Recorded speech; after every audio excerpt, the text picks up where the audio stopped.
우리가 살고 있는 이 지구의 크기는 얼마나 될까? 과학자들이 규명한 바로는 우리 이 지구의 지름은 12,756km라는 거예요. 여러분 이렇게 들어보면 별거 아니구나 그런 느낌도 들잖아요. 우리가 이게 엄청난 크게 느껴지지만 이 지름은 12,756km가 된단 말이죠. 어떤 사람이 100년을 산다고 할 때에 100년을 살면 우리가 엄청나게 장수하고 긴 것 같지만 날수로 따지면 36,500일이라는 거예요. 그러니까 100년을 사는 것과 36,500일을 산다고 하는 것은 감이 좀 다르게 똑같은 연수고 날수지만 306,500일 별거 아니구나 이런 생각이 든단 말이죠. 지구의 크기가 12,756km입니다. 그러면 이 지구가 속해 있는 우주의 크기는 얼마일까?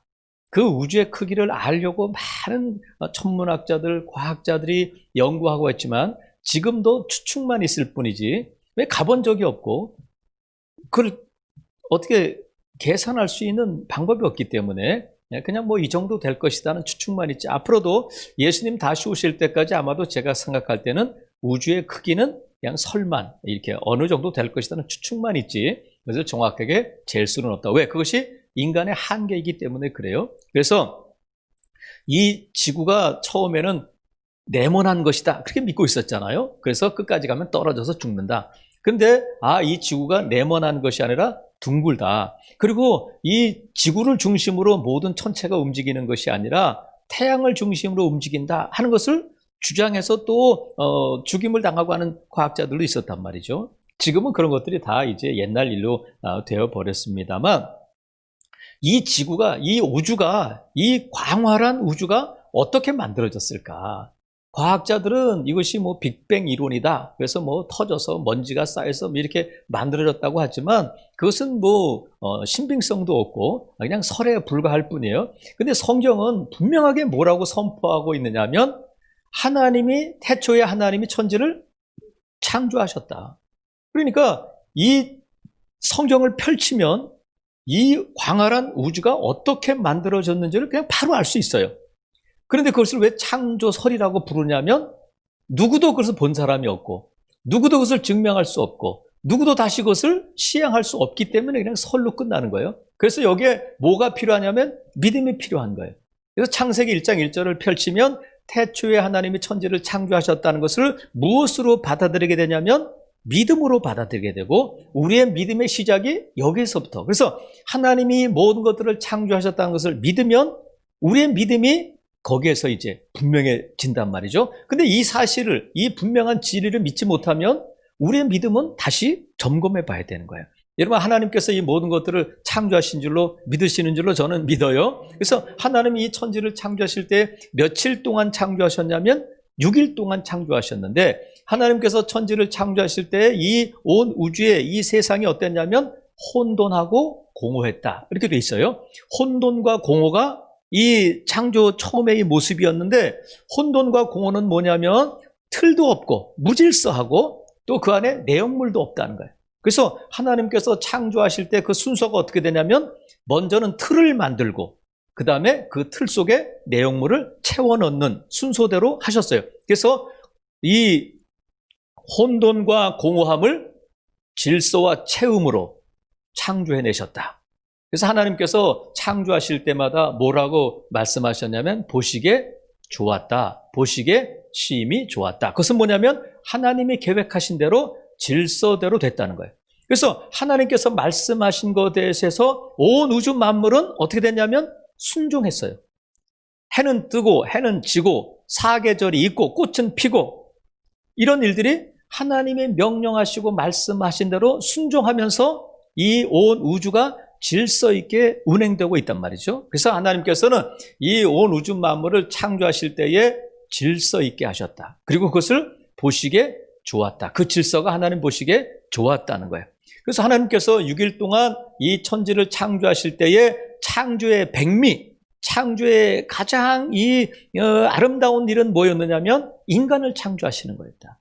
하나님께서 아담을 흙으로 만드시고 그에게 뭐를 불어 넣어 주셨냐면 영혼을 생기를 불어 넣어주셔서 인간이 된 생명이 됐는데, 하나님께서 흙으로 만드실 때에 흙만 있는 것이 아니라 우리 몸을 만드실 때 영혼이 있고 영혼을 담는 육체가 있는데, 육체에는 많은 지체가 있어요. 하나님이 이렇게 만드셨어요. 머리카락이 있고 손이 있고 발이 있고 얼굴이 있고 또 안에 있는 심장이 있고 뇌가 있고 이런 것들이 다 있단 말이죠. 하나님께서 이 모든 것들을 인간을 만드실 때도 어떻게 만드셨냐면 질서 있게 만드셨다. 하나님께서 이 모든 것들을 질서 있게 만드셨는데, 어떤 지체는 우리가 볼 때 좀 덜 중요한 것 같은 지체도 있어요. 어떤 지체는 정말로 중요한 지체다. 그래서 하나님께서 중요한 것들은 감춰두셨어.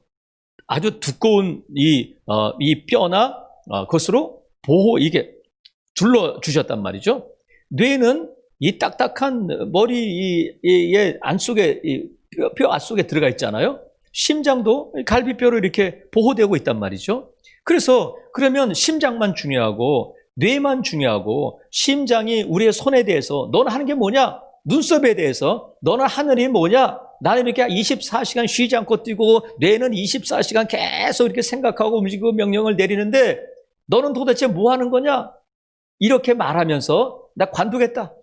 나 그럼 일 안 하겠어. 그러면 몸이 안 되잖아요. 그래서 심장은 심장으로서, 뇌는 뇌로서, 손은 손으로서, 발은 발로서 자기의 역할을 다 하는 것이 질서란 말이죠. 하나님이 이렇게 만드신 거예요. 근데 손이 발이 되려고 하고 발이 손이 되려고 하고 눈썹이 심장이 되고 싶다 나도 한번, 그러면 그 질서가 깨진단 말이죠. 그래서 우리가 병이 생기는 것은 뭐냐면 이 몸의 질서가 깨질 때 병이 되는 거예요. 그래서 병원에 가면 제일 먼저 하는 검사가 뭐냐면 기본적으로 바이탈 사인이라는 것을 체크해요. 혈압, 맥박, 체온을 잰다. 그래서 우리 혈압이 120에 80이냐, 우리 맥박이 70회를 뛰느냐, 1분에 70회를 뛰느냐, 또 우리의 체온은 36.5도를 정상을 유지하고 있느냐, 이게 하나님이 우리에게 만드신 육체의 기본적인 질서인데, 병원에 가서 이 기본적인 질서를 체크하고 이 기본적인 질서가 유지되고 있느냐 하는 것을 제일 먼저 보는 거예요. 그래서 이 질서, 기본적인 질서가 깨지면 우리 몸이 병이 생기게 되고, 그러면 우리가 치료가 필요하다. 치료는 뭐냐면 무질서를 질서로 다시 만들어가는 거예요. 그래서 우리 몸에는 불필요한 존재가 없는 거예요. 저는 대학교 다닐 때에 갑자기 막 배가 아파가지고 배가 왜 이렇게 아플까? 그래가지고 병원에 갔더니 맹장염이라는 거예요. 충수염이라고 그러잖아요. 근데 의사가 그러더라고요. 맹장은 수술하는 게 낫습니다. 얘는 뭐 맹장 있어도 그만, 없어도 그만이니까 이걸 수술하는 게 앞으로도 좋습니다. 그래서 맹장을 수술했는데 제 마음속에 그러면 있어도 그만, 없어도 그만인 것을 하나님이 왜 만드셨을까? 그 당시에 제가 인터넷을 찾아보니 인터넷이 막 이렇게 지금처럼 잘 되어 있지는 않았지만 맹장에 대해서 어떤 설이 있었느냐면, 왜 우리에게 맹장이 필요하냐면 이것도 아니고 저것도 아닌데 뱀에 물린 사람들의 경우를 보니까 맹장이 없는 사람들은 뱀 독이 빨리 퍼지더라. 그래서 그게 진짜인 것처럼, 여러분 이걸 어디 가서 이렇게 발설하지 않기를 바라요. 제가 우리 목사님이 그랬대. 그렇지 않아요. 제가 들은 거야. 근데 지금은 이 의학이 발달되고 하다 보니까 이 소장과 대장을 이어주는 부분이 맹장인데, 그 맹장이 우리의 소화를 유익한 소화 효소들을 보관하고 우리의 소화를 돕는 역할을 하는구나. 그 정도 알려져 있는 거예요. 그러니까 맹장이 있어도 그만, 없어도 그만, 그렇진 않아요.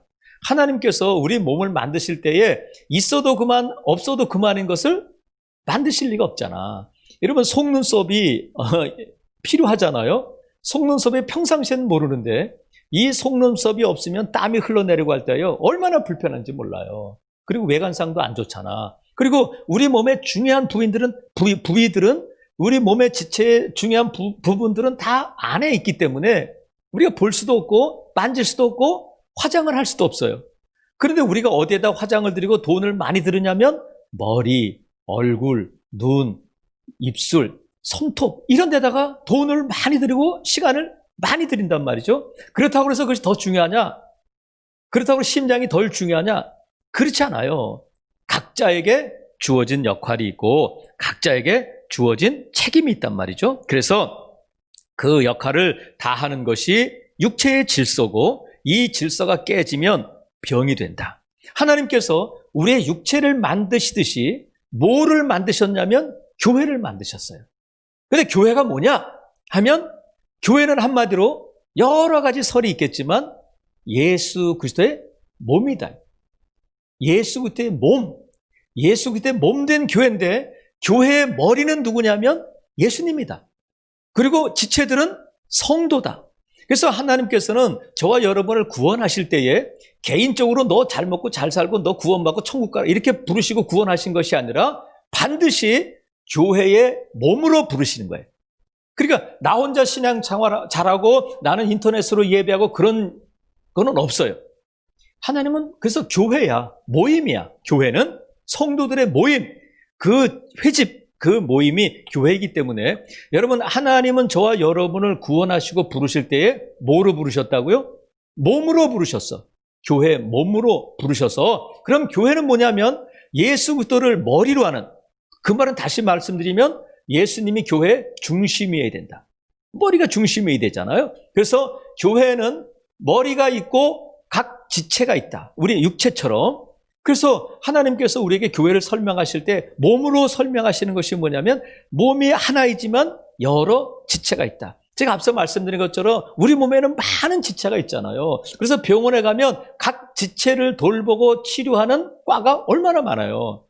옛날에는 외과, 피부과, 안과 그 정도였지만 지금은 뭐 과가 얼마나 많은지 몰라요. 세분화돼서 뭐 신경, 정신과, 뭐 내과, 안과도 뭐 망막 중심. 제가 안과에 가보면 망막 중심, 망막 치료하시는 분 있고 또 이게 백내장 하시는 분들 있고 그 진료과가 다 다르단 말이죠. 세분화되어 있어요. 우리 몸이 그렇단 말이죠. 그래서 하나님께서 저와 여러분을 이 교회로 부르실 때엔 예수님을 머리로 하는 몸으로 부르셨다.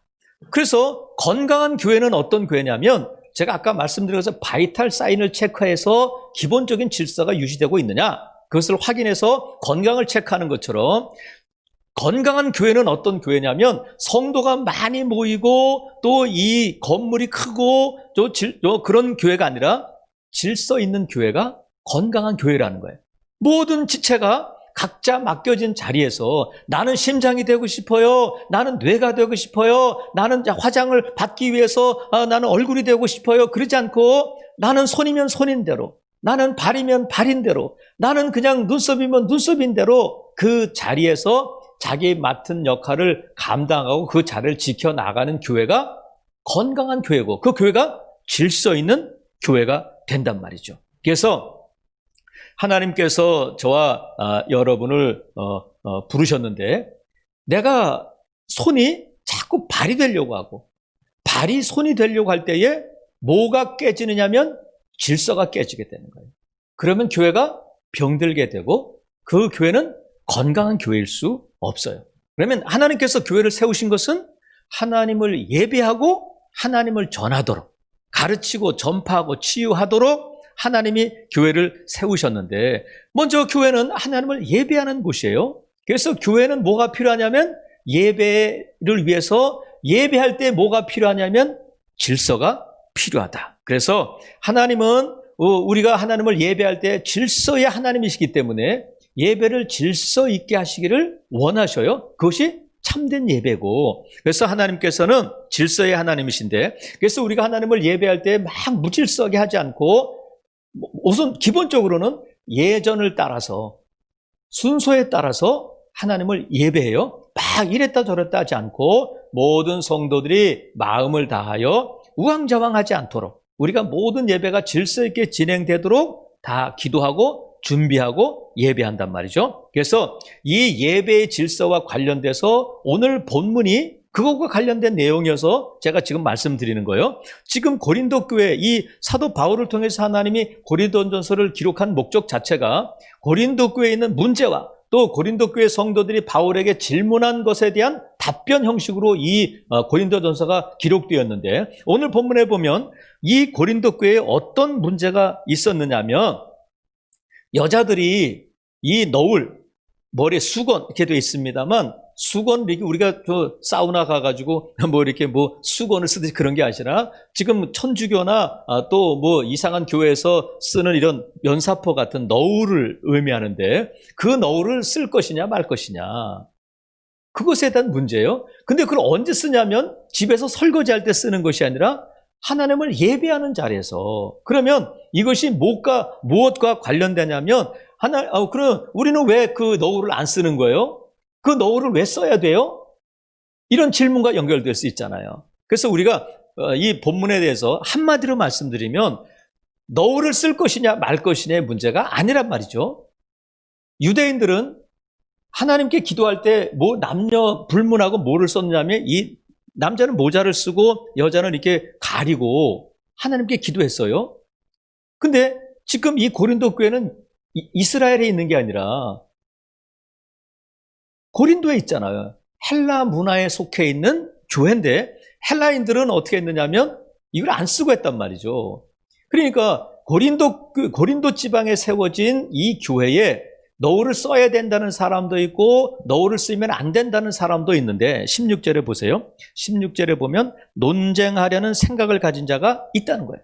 그러니까 이 문제가 너울을 써야 되냐 말아야 되냐 안 써도 되냐 왜 안 쓰냐 이런 것을 논쟁거리로 삼고 있기 때문에 하나님께서 사도 바울을 통해서 이 편지를 쓰고 있는데 중요한 것은 지금 우리는 왜 안 써요? 우리도 써야 되잖아요. 그러면 저 교회는 왜 써요? 천주교는 왜 써요? 지금 이것을 쓰느냐 안 쓰느냐의 문제가 아니라 아까 말씀드린 것처럼 이 당시에 고린도 교회가 처한 사회적이고 문화적인 상황이 있고 시대적인 상황이 있단 말이죠. 지금은 2000년이 지나서 지금 우리가 이걸 써야 되냐 말아야 되냐 그 문제를 가지고 우리가 이 본문을 따지는 것이 아니라 사도 바울을 통해서 하나님이 이 본문을 기록한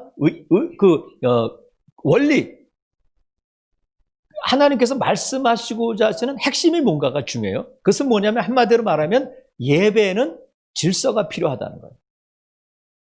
이 당시에는 여자가 쓰고 예배해야 돼요. 남자는 머리를 길면 안 돼요. 여자는 머리를 깎으면 안 돼요. 여자다워야 돼. 남자다워야 돼.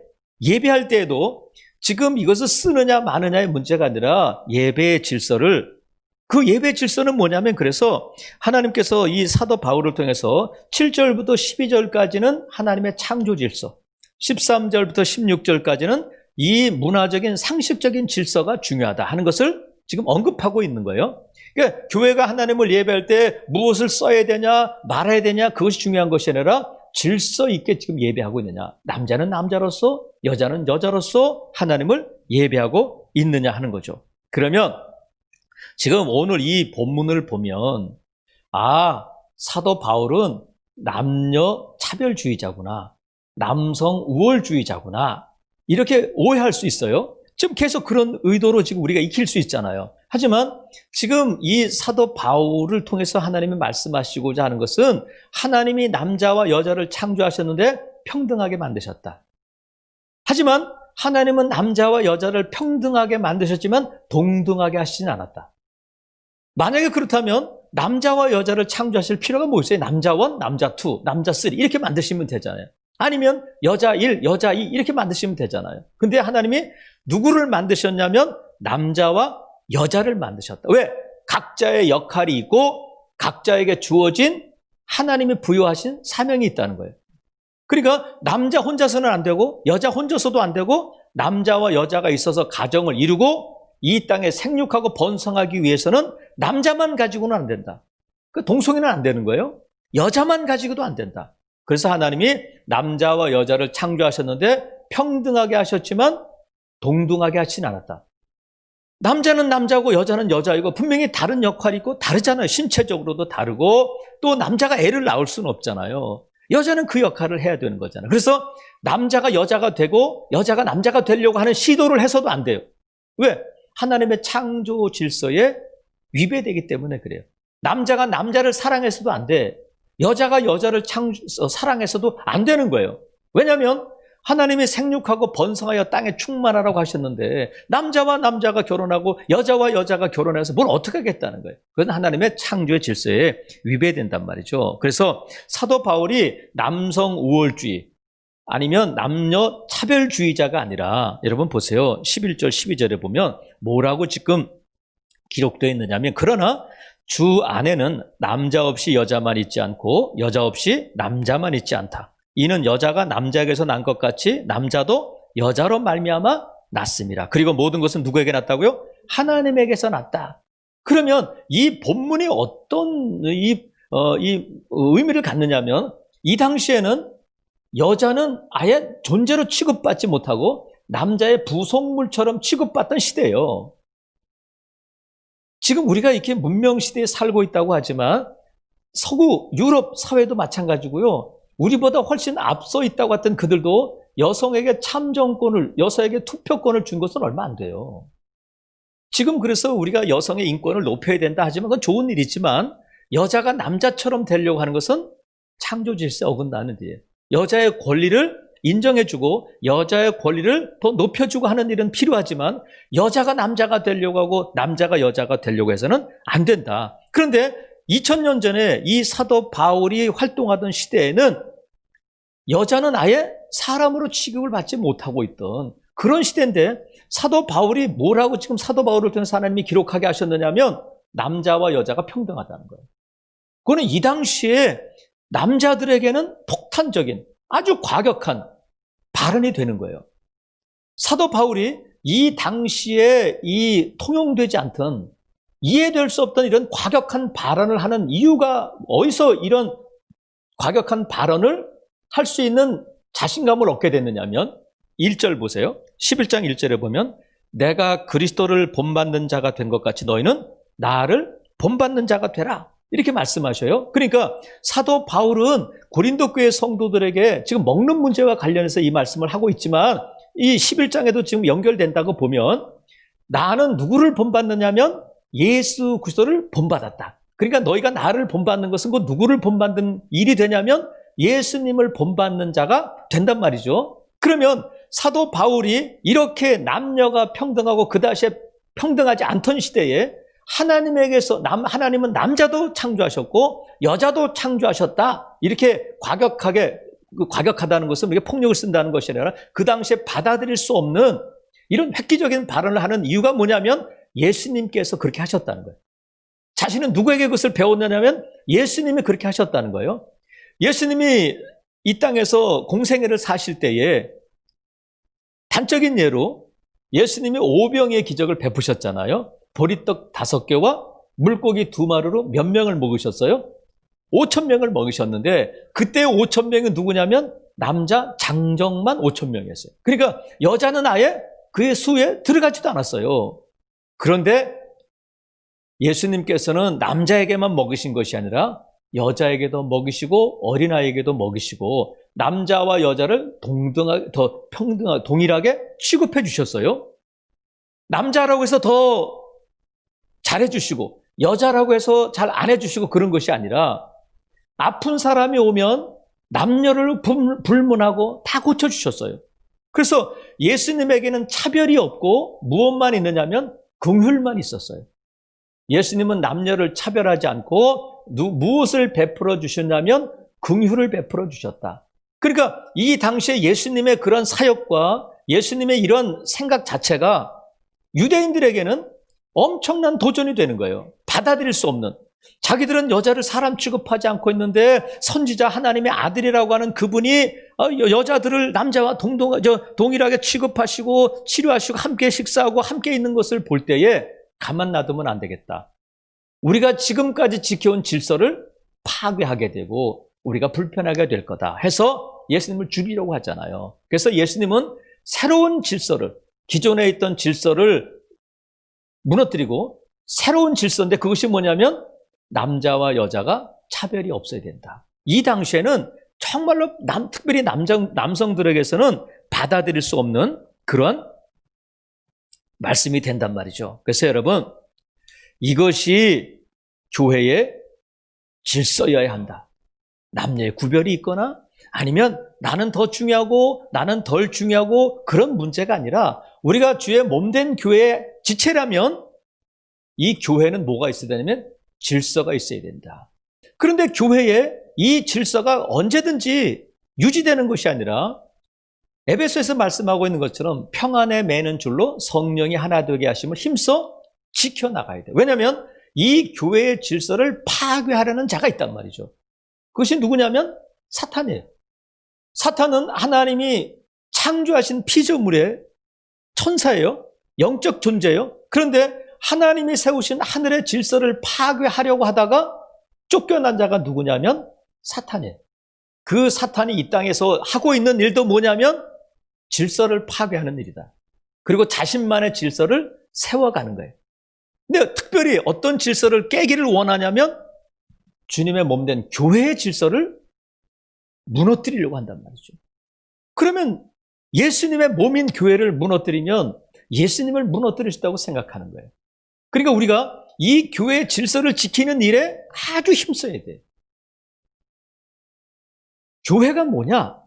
교회는 그리스도의 몸인데 이 몸의 질서가 깨지면 병들고 건강을 잃어버리게 되는 것처럼 각각 교회의 지체이고 몸의 일부분인 저와 여러분이 교회의 질서를 지키도록 힘써야 된다. 그러기 위해서는 나에게 주어진 역할과 나에게 주어진 사명과 내가 교회에서 갖고 있는 직분과 위치를 지켜나가야 돼요. 그래서 내가 손인데 발이 되려고 하거나 아니면 발이 손을 우습게 알거나 그러면 안 된단 말이죠. 교회는 목회자가 있고 성도가 있고 또 교회에 여러 가지 직분들이 있잖아요. 그런데 성도들이 목회자의 그 영적인 권위를 인정하지 않으면 질서가 깨지잖아요. 목사가 높아서가 아니라 여러분 장로가 되고 권사가 되고 직분을 갖게 되는 것은 장로는 누구를 위해서 목사는 누구를 위해서 이렇게 군림하기 위해서가 아니라 하나님이 더 교회를 섬기라고 주신 직분이지 그것이 지위가 돼서는 안 된단 말이죠. 그래서 내가 가지고 있는 직분 자체를 지위로 착각하게 되고 막 장로 투표해서 장로가 안 되면 시험 들고 권사에서 떨어지면 교회를 떠나겠다고 하고 그러면 안 된단 말이죠. 하나님이 나에게 주신 직분이 있고 하나님이 나에게 준 사명이 있고 내 역할이 있는 거예요. 어떻게 다 장로이고 어떻게 다 머리고 어떻게 다 심장일 수 있겠어요. 그러면 손은 어디 가고 발은 몸이 안 된단 말이죠. 이게 질서여야 된다. 그래서 저는 우리 교회에 우리 윤 장로님 계시지만 늘 감사하고 미안한 마음이 있어요. 장로는 더 섬기고 하는 그런 직분이라고 말하는데 만약에 장로님이 그런 위치에 있지 않다면 제가 어떻게 그런 말을 할 수 있겠어요. 남들보다 앞장서서 새벽마다 저는 그 성도들을 이렇게 실어 나르고 하는 일이 어떤 정말 미안하기도 하고 정말 감사하기도 해요. 이런 것이 교회 질서잖아요. 그렇다고 성도들이 장로면 뭐해? 목사는 뭐해? 우리가 똑같이. 그러면 그것은 하나님이 세우신 영적인 권위를 인정하지 않는 것이고 질서를 깨는 일이란 말이죠. 그래서 여러분, 저와 여러분이 지금 우리 교회는 그리스도의 몸으로서 질서 있는 교회인가? 그것에 대한 답은 나로부터 시작되는 거예요. 나는 즐거운 교회, 하나님이 예수님의 피로 값주고 사신 교회의 한 일원으로서, 한 지체로서 나에게 주신 역할과 나에게 주신 사명을 내가 맡은 자리에서 감당하고 있는가? 이것에 대한 답변이 우리 교회가 건강한 교회인가 하는 것에 답변이 된단 말이죠. 그래서 질서 있는 교회는 교회의 머리가 예수님인 것처럼 그리스도 중심이어야 돼요. 그리스도 중심이라는 것은 말씀 중심이어야 돼. 근데 사탄은 이 교회의 질서를 깨기 위해서 우리 안에 자꾸 뭐라고 속삭이냐면 네가 주인이다. 네가 중심이 돼야지. 너는 왜 이렇게 홀대받고 너는 그렇게 열심히 다니고 11조 잘하고 예배 안 빠지고 새벽기도 안 빠지는데 왜 목사님 너를 안 알아주고 너는 왜 그런 대우를 받아야 되냐 하면서 교회가 나 중심으로 내가 교회의 중심인 것처럼 자꾸 우리를 흔들고 속삭이고 그러다 보면 어떻게 되냐면 맞아. 아니 내가 교회에서 이런 대접을 받아야 될 이유가 뭐야? 하면서 자기 중심적으로 가게 된단 말이죠. 그리고 교회가 그리스도 중심이 아니라 사람 중심이 되고 성도 중심이 되면 안 되잖아요. 그래서 목사에게 있어서도 이게 분명한 이 목회 철학이라 그럴까? 하여튼 교회론에 대한 분명한 중심이 필요한 것이 교회의 주인은 예수 그리스도다. 교회는 예수님 중심이어야 된다. 말씀 중심이어야 된다. 하는 분명한 가치관이 서 있어야 돼요. 그래서 성도들이 뭐라고 하든지 간에, 성도들이 듣기를 좋아하든지 싫어하든지 간에 하나님이 전하라고 하신 말씀은 선포해야 돼요. 그래서 저는 이 새벽에도 또 수요일에도 주일 오전에도 오후에도, 주일 오전에는 주제 설교를 주로 하고 오후에는 권별로 보잖아요. 권별로 볼 때는 전체적인 숲을 보고, 또 이렇게 수요일에 한 절 한 절씩 보는 경우는 나무를 보는 거잖아요. 그래서 한 절 한 절 보기 때문에 피해갈 수가 없어요. 하나님의 헌금에 대해서, 하나님의 순종에 대해서, 하나님의 회개에 대해서 말씀하라고 하시면 뛰어넘어갈 수가 없어요. 오늘은 고린도 11장 2절 빼고 12장 보게, 이렇게 할 수 없잖아요. 그것이 말씀 중심이냐, 그리스도 중심이냐, 성도들이 듣기 좋아하는 설교, 성도들이 고개를 끄덕이는 설교가 아니라 가슴을 치며 또 마음이 불편함으로 설교를 들을 수 있는 그런 말씀도 선포되어야 된다. 그것이 그리스도 중심이고 말씀 중심이어야 된단 말이죠. 그래서 여러분, 내가 개인 중심 또 그리스도 중심이냐, 말씀 중심이냐, 아니면 사회적인 가치, 사회적인 그런 어떤 철학, 사회적인 풍습이 교회를 이끌고 가고 있느냐. 다 그래요. 요즘 세상에 그런 사람이 어디 있어야 하면서 요즘 사람이 다 하는 것을 교회가 하도록 하면 그것은 말씀 중심이 아니다. 사람들이 다 그 길로 가고 사람들이 다 그것을 유행으로 알고 사람들이 다 그렇게 해도 하나님이 아니다 하면 내 하나님하고 하나님의 말씀이 권위를 갖고 하나님의 말씀이 우리 삶의 중심을 잡고 우리 교회의 중심을 잡고 가는 교회가 그리스도 중심, 말씀 중심, 건강한 교회, 질서 있는 교회인 줄로 믿습니다. 우리 가정도 우리 말씀 있는 것처럼 남자 중심이어야 돼요. 아버지 중심, 남편 중심이어야 된다. 교회도 예수님의 중심이어야 된다. 그래서 여러분, 하나님이 창조하실 때에 질서 있게 하셨고 하나님은 질서의 하나님이시기 때문에 우리 삶에 있어서 교회의 가장 아름다운 것은, 가장 아름다운 교회, 건강한 교회는 어떤 교회냐면 질서 있는 교회인 줄로 믿습니다. 성도들은 목회자를 존중하고 목회자는 성도들을 사랑으로 섬기고, 이것이 질서 있는 교회고 건강한 교회란 말이죠. 살아가시는 성도 여러분, 하나님은 질서의 하나님이시기 때문에 이 질서를 하나님이 기뻐하셔요. 이 질서를 지키는 일에 있어서 아까 말씀드린 것처럼 평안에 매는 줄로 성령이 하나 되게 하심을 힘써 지켜나가기 위해서는 질서를 지켜야 되는데, 그 질서는 내가 있는 자리에서 나는 그리스도의 몸된 교회의 한 지체임을 인식하고 하나님이 나에게 주신 것에 그 직분에 중하고 경함을 따지지 말고 하나님이 나를 가장 잘 아셔서 내게 충성되게 여겨주셔서 이 직분을 맡겨주신 것을 알고 화장실에 수건 거는 일이면 그것이 나에게 주신, 하나님이 주신 사명이라고 생각하고 그 일에 최선을 다할 때 박수 받지 못해도 하나님은 다 기억하실 줄로 믿습니다. 결국 우리에게 남는 것은 질서를 지켰느냐, 얼마나 충성했느냐. 하나님, 나 전도 많이 했어요. 하나님, 나 헌금 많이 했어요. 하나님, 나 교회에서 중추적으로 음식 만들고 뭐 할 때마다 앞장섰어요. 그것도 중요하지만, 그랬지만 너 그게 질서 있는 행동이었느냐, 이렇게 물으신단 말이죠. 살아가시는 성도 여러분, 저와 여러분은 우리 즐거운 교회에 한 예수 그리스도를 머리로 하는 몸으로서의 한 지체로 여기에 있는 줄로 믿습니다.